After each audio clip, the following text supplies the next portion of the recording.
लेकिन सबसे पहले आप चैनल को सब्सक्राइब करो, बेल आइकन को प्रेस करो ताकि आपको आने वाली हर वीडियो का नोटिफिकेशन मिल जाए। Duality theory.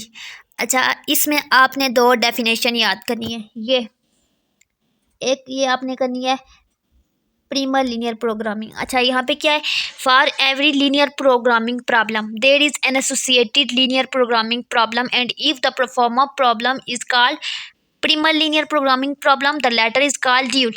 अच्छा, इसका क्या मतलब है, कह रहे हैं कि अब हमें एक एग्जांपल गिवन होगी, उसमें हमें प्रॉब्लम गिवन होंगी, यानी कि जैसे पिछले लेक्चर में हमें इक्वेशन गिवन थी ना, ऐसे ही हमें इक्वेशंस गिवन होंगी, नंबर ऑफ इक्वेशंस 3 हों, 4 हों, 5 हों या फर्दर हों, जितनी भी हमें वही दी जाएंगी और उसके साथ एक एसोसिएट लीनियर प्रोग्रामिंग प्रॉब्लम में, यानी कि एक और प्रॉब्लम होगी। इसका क्या मतलब है, यानी कि जो हमें इक्वेशंस दी होंगी ना क्वेश्चन में, उसके साथ जो हमने आंसर देना है वो भी इक्वेशन में ही, उन्हीं इक्वेशन में ही देना है। पहले हम क्या करते थे, उन इक्वेशन को इक्वालिटी में कन्वर्ट करते थे, फिर हम टेबल ड्रा करते थे और फिर इटरेशन फाइंड करते थे और बता देते थे आया ये मल्टीपल है, अनबाउंडेड है, अनरिस्ट्रिक्टेड है।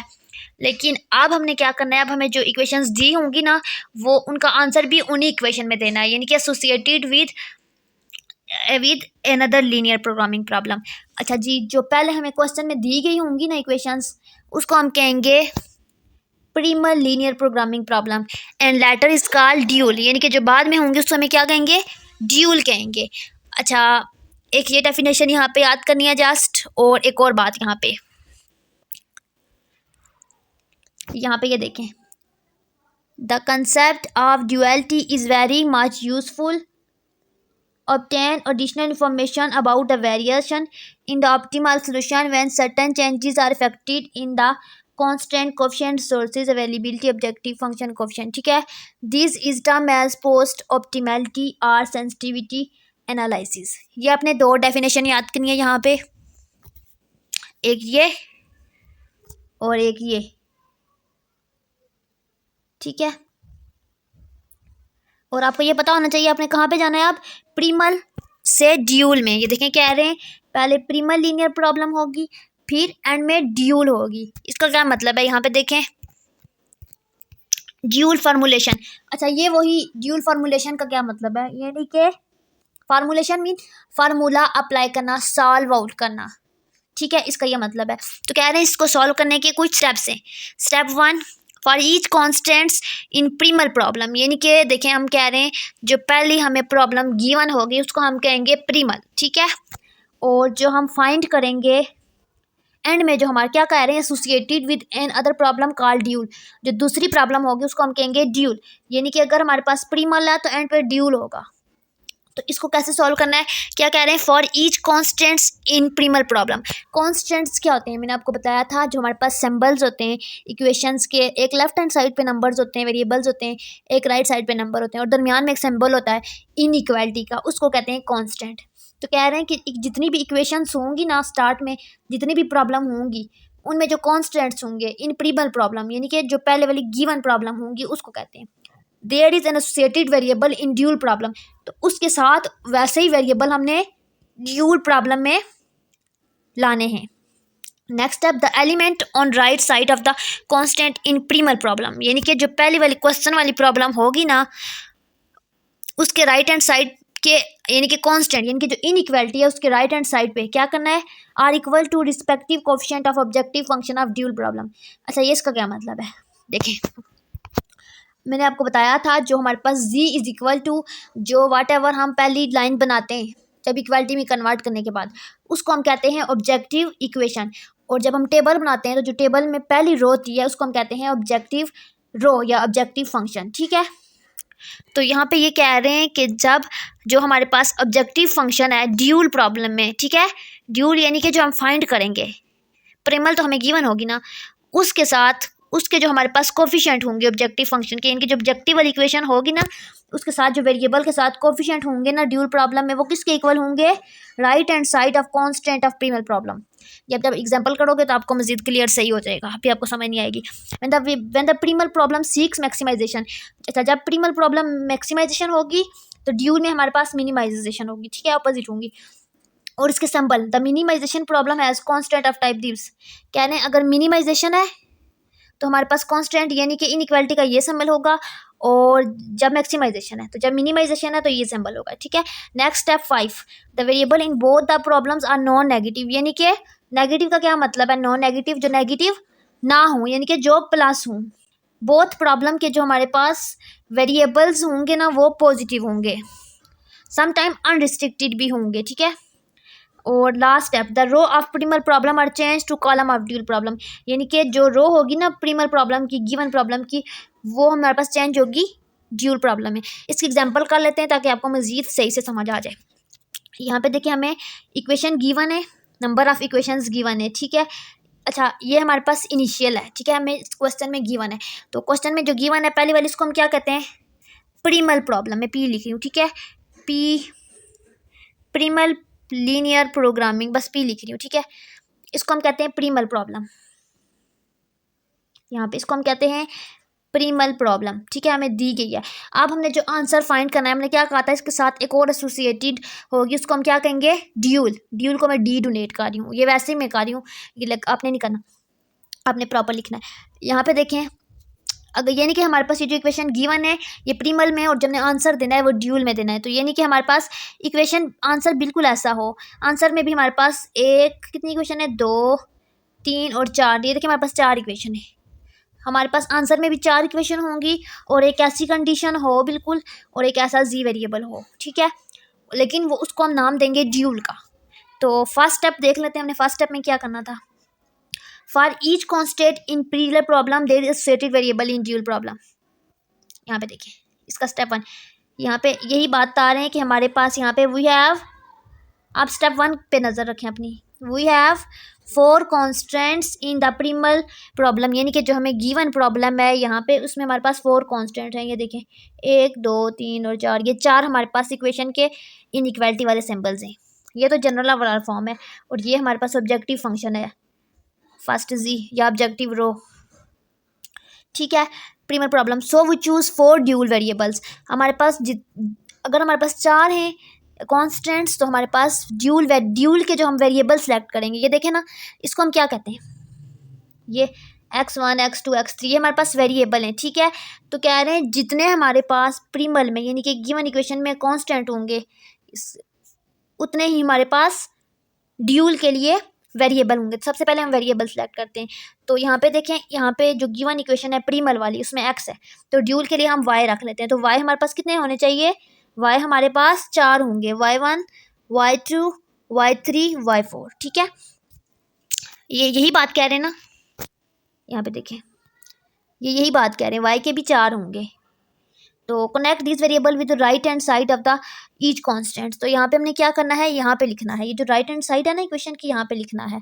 यहाँ पे हमने लिखना है 60 के साथ y1, 20 के साथ y2, 45 के साथ y3 और 15 के साथ y4। हमने बेसिकली अपने माइंड में ये रखना है कि आपको जो गिवन इक्वेशन है ये वाली, ये इस तरह की इक्वेशन बनानी है ड्यूल के लिए। ये प्रिमल है तो यहाँ पे ये चीज़ बनानी है ड्यूल के लिए। तो सबसे पहले हमने वेरिएबल सेलेक्ट कर लिए, पहले स्टेप में हमने क्या सेलेक्ट किया, y1 y2 y3 y4। फिर हमने क्या किया, वही 60 y1 20 y2 45 y3 और 15 y4, ठीक है। यहाँ पे देखें ये, और ये हमारे पास इक्वेशन 1 बन गई, ठीक है, बन गई ना जी वाली इक्वेशन प्रिमल के लिए। यानी कि ये देखें यहाँ पे जी हमें प्रिमल में गिवन थी, अब ड्यूल के लिए हमने इक्वेशन बना लिया है पहले स्टेप में। अब नेक्स्ट स्टेप 2 में क्या करना है, द प्रिमल ऑब्जेक्टिव फंक्शन, ठीक है, इज वन ऑफ मैक्सिमाइजेशन।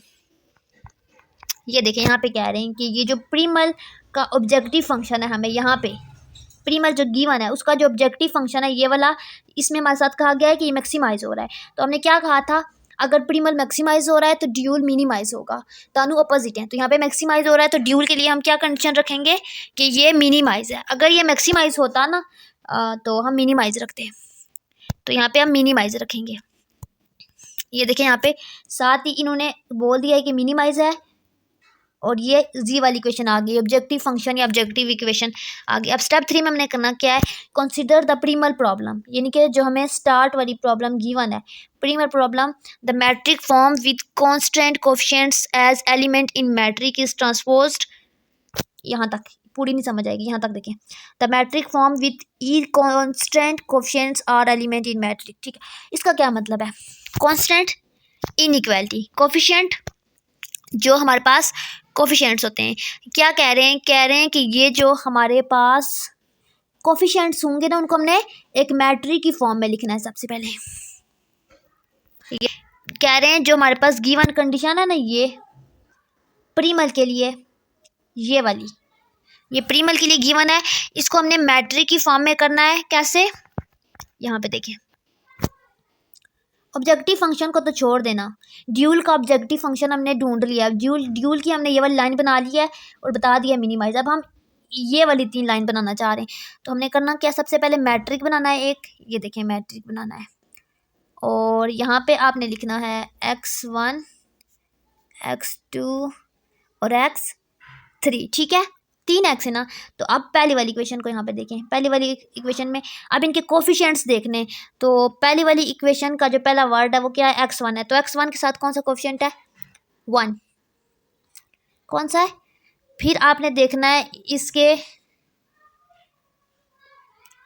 यहाँ पे देखिए, आपने यहाँ पे नज़र रखनी है, x1 पे हमारे पास है 1 और x2 के साथ क्या है 2x2, तो 2, 7x3 है तो 7, ठीक है।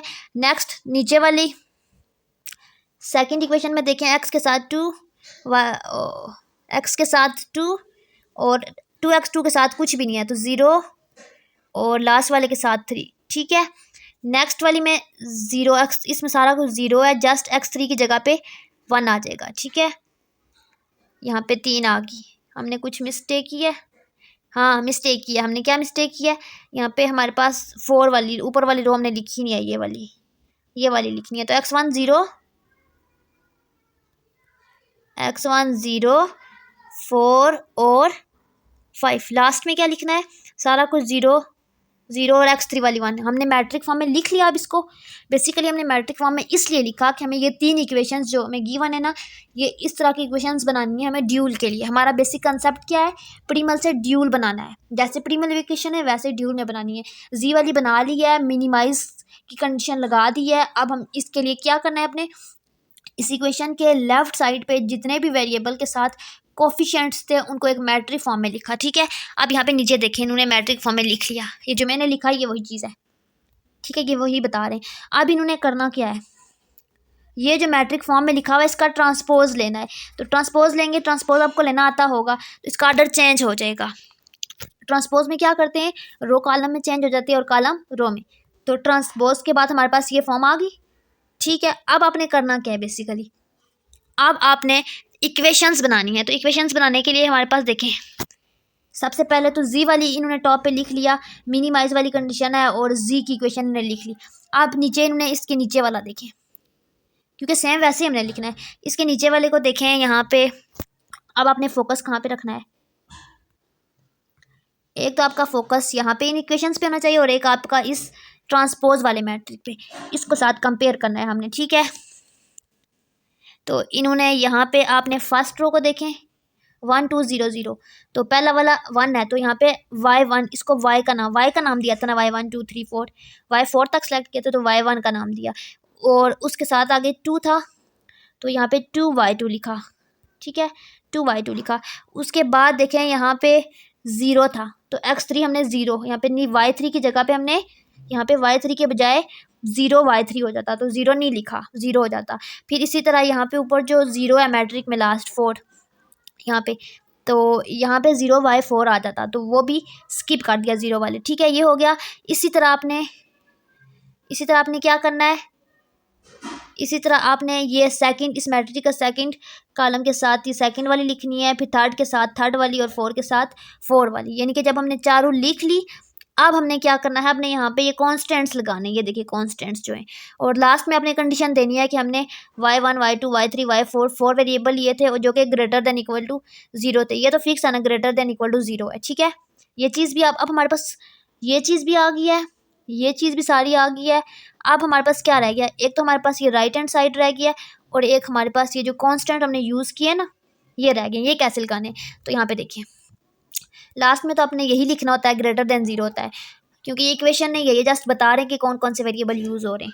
अब आपने कांस्टेंट लगाने के लिए क्या करना है, आपने देखना है ये जो हमारे पास कांस्टेंट गिवन है, ये देखें ये वाले 3, इनको देखना है। ये जिस साइड पे मुड़े हुए ना, इसके अपोजिट साइड पे आपने लगाना है। ये देखें क्या कह रहे थे स्टेप में, ये कि मैक्सिमाइजेशन के लिए ये वाला लग रहा है और मिनिमाइजेशन के लिए ये वाला लग रहा है। यानी कि एक प्रॉब्लम अगर मैक्सिमाइज हो रही है, देखिए प्रीमल प्रॉब्लम मैक्सिमाइज थी ना, यानी कि प्रीमल में ये वाला लग रहा है, तो फिर मिनिमाइजेशन में ड्यूल होगा, तो ड्यूल के लिए फिर क्या लगेगा, उसका ऑपोजिट लगेगा। यानी कि जो गिवन प्रॉब्लम में लगे हुए ना, उसका ऑपोजिट लगेगा। बस आप ये दिमाग में रखें। यहाँ पे देखें ये कॉन्स्टेंट्स हमारे पास तीनों इस साइड पे हैं। किसके लिए, प्रीमल के लिए, जो गिवन है प्रीमल है ना, तो ड्यूल के लिए क्या होगा, इसका ऑपोजिट साइड यूँ होगा। ठीक है, तो बेसिकली ड्यूल के लिए हमारे पास ये देखें तीनों की साइड पे आ गए, ये देखें इस साइड पे आ गए। आप समझ आ गई आपको ये कांस्टेंट कैसे लगे। अब हमने राइट हैंड साइड लगानी है, तो राइट हैंड साइड कैसे लगाते हैं, जो हमारे पास ऑब्जेक्टिव फंक्शन होता है प्रीमल का, यानी कि जो गिवन चीज़ है, हमें स्टार्ट में ये वाली इक्वेशन, इसकी जो ऑब्जेक्टिव फंक्शन है, यानी कि ये सारा प्रीमल है और प्रीमल का ऑब्जेक्टिव फंक्शन कौन सा है, ये वाला। ठीक है, इसके साथ जो कांस्टेंट है वो लगाएंगे। तो इसके साथ कौन कौन से कांस्टेंट है, पहले के साथ 6, दूसरे के साथ 7 और 8, यानी कि 6, 7, 8 को हमने राइट हैंड साइड पे लिखना है। ये देखें 6, 7 और 8, ठीक है, और y is greater equal to 0। हमने करना क्या था, हमें यही बात बोली गई थी कि इक्वेशन में हमारे पास प्रॉब्लम होगी, यानी कि ये सारी हमारे पास एक प्रॉब्लम है और ये हमारे पास प्रीमल होगी, उसको ड्यू, और उसके साथ एक और प्रॉब्लम एसोसिएट होगी आंसर, एज अ आंसर, जिसको हम कहेंगे ड्यूल। तो देखिए हमारे पास एक और प्रॉब्लम आ गई है, यहाँ पे देखें आ गई है ना, इसको हम कहेंगे ड्यूल। तो ये हमारे पास इसका आंसर आ गया है।